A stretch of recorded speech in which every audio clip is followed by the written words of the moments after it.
नमस्कार दोस्तों, study with Dev channel में आपका स्वागत है। दोस्तों, पिछली वीडियो में हमने भारतीय वन परियोजना के बारे में, संरक्षण परियोजना के बारे में चर्चा कर रहे थे। आज हम देखते हैं जो मैंग्रोव वनस्पतियां हैं, मैंग्रोव वनस्पतियों पर चर्चा करते हैं, यानी भारत के कच्छ वनस्पति। तो मैंग्रोव वनस्पति चर्चा करते हैं। तो अगर मैंग्रोव वनस्पति को देखें तो यह लवणीय वातावरण में पाया जाता है। लवणीय वातावरण में मैंग्रोव वनस्पतियां पाई जाती हैं। खारा पानी में पाई जाती हैं जहां नमक अधिक होता है, ऑक्सीजन की कमी होती है, प्रतिकूल वातावरण होता है, यहाँ ये पाई जाती हैं। जैसे कच्छ की वनस्पति का तापमान, कच्छ की वनस्पति कम तापमान में नहीं पाए जाते हैं, लेकिन यह प्रतिकूल वातावरण पाई जाती हैं। उष्णकटिबंधीय और उपोष्णकटिबंधीय दोनों क्षेत्रों में यह पाई जाती हैं मैंग्रोव वनस्पतियाँ। सांस लेने वाली जड़ें इसमें पाई जाती हैं जो ऑक्सीजन को जमीन से ही खींच लेती हैं, सांस ले लेती हैं। तो इसे ही मैंग्रोव वनस्पतियाँ कहते हैं। तो एक एक स्टेट पर चर्चा करते हैं। तो गुजरात के क्षेत्र में कच्छ की खाड़ी यानी भारत का 33% मैंग्रोव वन यहीं पाए जाते हैं। कच्छ की खाड़ी में भारत का 23% मैंग्रोव वन कच्छ की खाड़ी में ही पाई जाते हैं। और एक है खंभात की खाड़ी गुजरात के, यहाँ भी यह मैंग्रोव वनस्पतियाँ मिलती हैं। इसके बाद महाराष्ट्र के रत्नागिरी में भी यह मैंग्रोव वन पाए जाते हैं। गोवा के समुद्री तट पर भी यह वन पाए जाते हैं। इसके बाद कर्नाटक के कुंडापुर में भी यह वन पाया जाता है, यानी मैंग्रोव वन कुंडापुर में भी पाया जाता है कर्नाटक के। केरल के बैंक वाटर, पश्च जल, कयाल लैगून यानी वेम्बनाड झील, अष्टमुडी झील, ये दोनों कयाल हैं, सर्वाधिक घनत्व हैं। यहाँ पर भी भारत के जो मैंग्रोव वनस्पतियाँ यहीं पाई जाती हैं, जो एक प्रकार से बैकवार्ड, पश्च जल, कयाल लैगून, ये सभी झीलें हैं। इसके आसपास जितने भी क्षेत्र हैं किनारे, वेम्बनाड झील के पास, अष्टमुडी झील के पास, दोनों कयाल हैं। इसके आसपास सर्वाधिक घनत्व में यह मैंग्रोव वनस्पतियाँ पाई जाती हैं। यदि इसके बाद देखते हैं पश्चिम बंगाल। पश्चिम बंगाल का जो सुंदरबन डेल्टा है, यहाँ भारत और विश्व का सबसे बड़ा जो मैंग्रोव वन है, यही सुंदरबन डेल्टा के पास, यही पश्चिम बंगाल में पाया जाता है। भारत का 42% मैंग्रोव वनस्पतियाँ यहीं पाई जाती हैं पश्चिम बंगाल में। UNESCO द्वारा इसे संरक्षित किया भी गया है। सुंदरबन डेल्टा को UNESCO द्वारा इसे संरक्षण प्रदान किया गया है। उड़ीसा के क्षेत्र में देख लेते हैं, जो भितरकनिका है, उड़ीसा के भितरकनिका में भारत का दूसरा सबसे बड़ा वन यहीं पाया जाता है। मैंग्रोव वनस्पतियाँ यहीं पाई जाती हैं। इसके बाद उड़ीसा में ही एक है महानदी मुहाना में भी, महानदी मुहाना में भी यह मैंग्रोव वनस्पतियाँ पाई जाती हैं। इसके बाद आंध्र प्रदेश में देखें, अगर आंध्र प्रदेश में देखें तो आंध्र प्रदेश के कुरिंगा और कृष्णा नदी का जो मुखनद है, यहाँ भी मैंग्रोव वनस्पतियाँ पाई जाती हैं।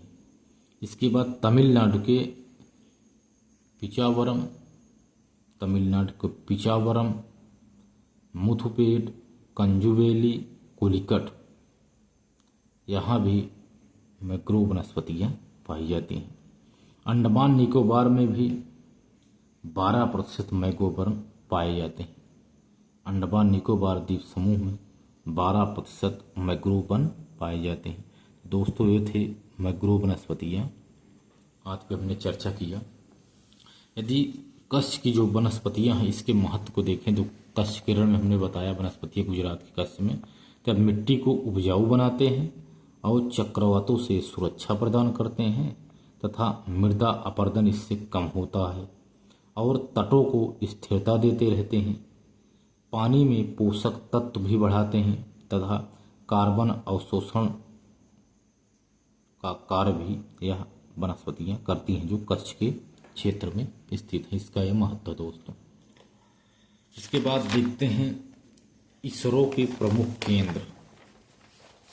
यदि इसरो के प्रमुख केंद्र पे देखा जाए क्या क्या है, तो आइए हम देखते हैं दोस्तों इसरो के प्रमुख केंद्र। तो आइए चर्चा करते हैं इसरो के प्रमुख केंद्र। सबसे पहले देखते हैं दिल्ली में। नई दिल्ली में इसरो शाखा कार्यालय जो अंतरिक्ष विभाग शाखा सचिवालय से संबंधित है, यह नई दिल्ली में स्थित है। यानी इसरो शाखा कार्यालय अंतरिक्ष विभाग शाखा सचिवालय यह नई दिल्ली में स्थित है। यह RRSC यानी रीजनल रिसर्च स्पेसिंग सेंटर जो है सुदूर संवेदन केंद्र, यानी यह RSSC ये सभी नई दिल्ली में स्थित है। और दिल्ली में एक है पृथ्वी स्टेशन भी दिल्ली में स्थित है। तो नई दिल्ली में इसरो शाखा कार्यालय और अंतरिक्ष विभाग है, यह विभाग शाखा सचिवालय सभी स्थित हैं नई दिल्ली में। और सुदूर संवेदन केंद्र यह भी दिल्ली में स्थित है यह, यानी और पृथ्वी स्टेशन भी दिल्ली में स्थित है। दिल्ली के बाद इससे चंडीगढ़ क्षेत्र है। चंडीगढ़ क्षेत्र में सेमीकंडक्टर लैब यानी सेमीकंडक्टर लैब है यहाँ चंडीगढ़ में। उसके बाद देखते हैं राजस्थान क्षेत्र में। राजस्थान के जोधपुर में यानी पश्चिम का RRSC है। जोधपुर में पश्चिम का RRSC है और नई दिल्ली में उत्तर का RRSC है। नई दिल्ली में उत्तर का RRSC है, यानी रीजनल रिमोट सेंसिंग सेंटर, जो रीजनल रिमोट सेंसिंग सेंटर है यह नई दिल्ली में स्थित है उत्तर का, और पश्चिम का जोधपुर में स्थित है। उदयपुर सौर वेधशाला भी राजस्थान में स्थित है। माउंट आबू इंफ्रारेड वेधशाला भी राजस्थान में स्थित है। माउंट आबू इंफ्रारेड वेधशाला, उदयपुर सौर वेधशाला, यह RRSC पश्चिम का RRSC, ये तीनों राजस्थान में स्थित है। उसके बाद महाराष्ट्र क्षेत्र में आते हैं। महाराष्ट्र के क्षेत्र में मध्य RRSC नागपुर स्थित है। इसरो का यह जो है यह मुंबई का ऑफिस भी है, लियासन मुंबई ऑफिस भी है यह। तो नागपुर में मध्य RRSC स्थित है महाराष्ट्र के नागपुर में। इसके बाद देखते हैं उत्तराखंड के देहरादून में भारतीय सुदूर संवेदन संस्थान स्थित है तथा यह एशिया प्रशांत अंतरिक्ष विज्ञान व प्रौद्योगिकी शिक्षा केंद्र भी यहाँ स्थित है देहरादून में। तो देहरादून में भारतीय सुदूर संवेदन संस्थान तथा एशिया प्रशांत अंतरिक्ष विज्ञान व प्रौद्योगिकी शिक्षा केंद्र भी देहरादून में स्थित है। इसके बाद देखते हैं यहाँ तेलंगाना के क्षेत्र में जो हैदराबाद पड़ता है वहाँ राष्ट्रीय सुदूर संवेदन एजेंसी है। राष्ट्रीय सुदूर संवेदन एजेंसी तेलंगाना में है। मध्य प्रदेश में स्थित है जो भोपाल क्षेत्र है मध्य प्रदेश का, यहाँ इनसैट मास्टर कंट्रोल जो वायरलिटी है, जो मुख्य नियंत्रण है, यही भोपाल में स्थित है। INSAT mount control. इसके बाद एक क्षेत्र पड़ता है उड़ीसा। उड़ीसा के क्षेत्र में स्थित है व्हीलर द्वीप। जो उड़ीसा का क्षेत्र है वहाँ व्हीलर द्वीप है। वहाँ डॉक्टर अब्दुल कलाम द्वीप कहते हैं उसे, व्हीलर द्वीप को डॉक्टर अब्दुल कलाम व्हीलर द्वीप भी कहते हैं उसे। मिसाइल प्रशिक्षण केंद्र यही इसी व्हीलर द्वीप पर स्थित है। इसके बाद आंध्र प्रदेश क्षेत्र में, जो आंध्र प्रदेश का श्रीहरिकोटा क्षेत्र है, आंध्र प्रदेश के श्रीहरिकोटा में जो इसरो केंद्र है, सार्क केंद्र है, यह उपग्रह प्रक्षेपण केंद्र है, यानी सतीश धवन अंतरिक्ष केंद्र के नाम से भी जाना जाता है। और आंध्र प्रदेश के तिरुपति में नेशनल एटमॉस्फिक तिरुपति में नेशनल एटमॉस्फेरिक रिसर्च लैब, यह भी तिरुपति में स्थित है आंध्र प्रदेश के। तो आंध्र प्रदेश के जो श्रीहरिकोटा है, यहाँ सार्क केंद्र है, उपग्रह प्रशिक्षण केंद्र है, यानी सतीश धवन अंतरिक्ष केंद्र। और तिरुपति में नेशनल एटमॉस्फेरिक रिसर्च लैब, ये दोनों आंध्र प्रदेश में स्थित है।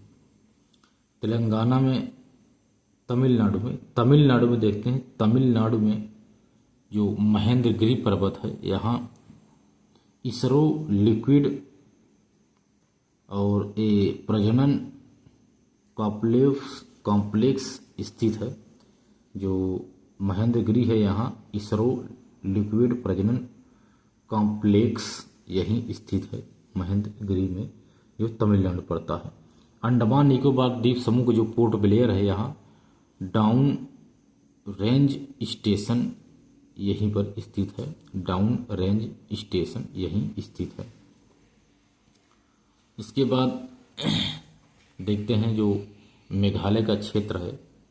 मेघालय के शिलांग में उत्तर पूर्व दिशा का RRSC स्थित है। उत्तर पूर्व दिशा का RRSC शिलांग में स्थित है। पश्चिम बंगाल के कोलकाता में पूर्व दिशा का RRSC स्थित है। तो दोस्तों, ये था इसरो के प्रमुख केंद्र, इस पर हमने चर्चा कर लिया। तो कुछ और जो बच गए थे उसके बारे में चर्चा कर लेते हैं। जो एक गुजरात है, गुजरात में देखते हैं, और कुछ छूट गए। तो गुजरात में एक अंतरिक्ष उपयोग केंद्र स्थित है। भौतिक अनुसंधान प्रयोगशाला, विकास और शैक्षिक संचार यूनिट भी यही गुजरात में स्थित है। तो गुजरात में और है अंतरिक्ष उपयोग केंद्र और भौतिक अनुसंधान प्रयोगशाला, विकास और शैक्षिक संचार यूनिट, ये दोनों गुजरात में स्थित है। कर्नाटक में, जो कर्नाटक क्षेत्र है, कर्नाटक के बेंगलुरु में, यहाँ भी अंतरिक्ष विभाग इसरो मुख्यालय, अंतरिक्ष विज्ञान इसरो मुख्यालय यहीं स्थित है। जो अंतरिक्ष का विभाग इसरो मुख्यालय कर्नाटक बेंगलुरु में स्थित है।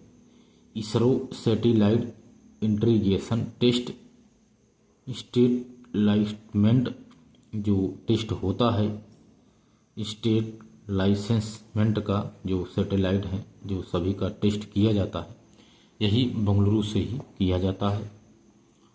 जो यूके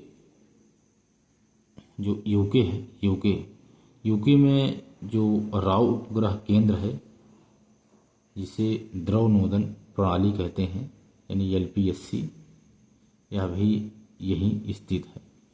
इसके बाद ISTRAC यानी ISRO telemetry tracking command network, यानी दक्षिण RRSC यही है।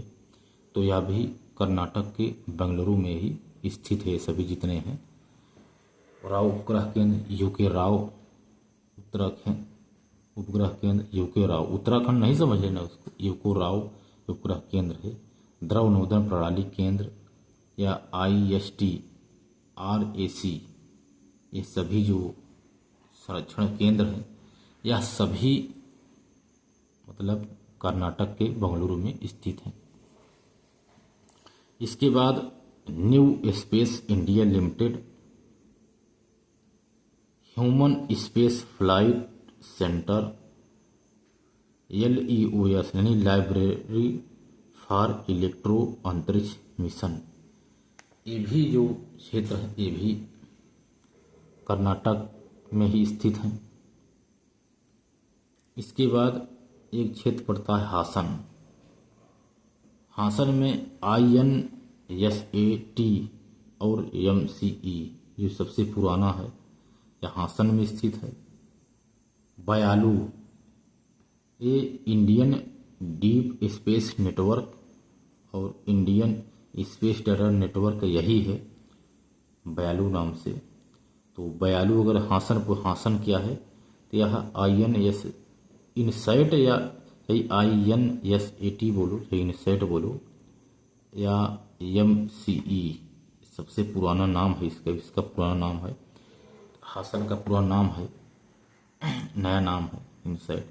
बयालू इंडियन डीप स्पेस नेटवर्क या इंडियन स्पेस डाटा नेटवर्क इसी बयालू के भी को ही कहते हैं। इसके बाद देखते हैं केरल में भी, केरल के तिरुवनंतपुरम में डॉक्टर विक्रम साराभाई अंतरिक्ष केंद्र ही भी यह तिरुवनंतपुरम में स्थित है। ये एक उपनोदन प्रणाली है। इसरो का जो जड़त्वीय प्रणाली केंद्र है यही इसी को ही कहते हैं। भारतीय अंतरिक्ष प्रौद्योगिकी संस्थान आदि भी तिरुवनंतपुरम में स्थित है केरल के। इसके बाद है एक है अलुआ यानी अमोनियम फरल्यूकमेंट षड्यंत्र। यह एक अलुआ क्या है, ये एक अमोनियम फरल्यूकमेंट षड्यंत्र है। यह जो है ये भी केरल के क्षेत्र में स्थित है। तो दोस्तों हमने इसरो के प्रमुख केंद्र हैं इसके बारे में हमने चर्चा कर लिया दोस्तों। तो मिलते हैं और बेहतरीन क्लास में, तब तक के लिए धन्यवाद।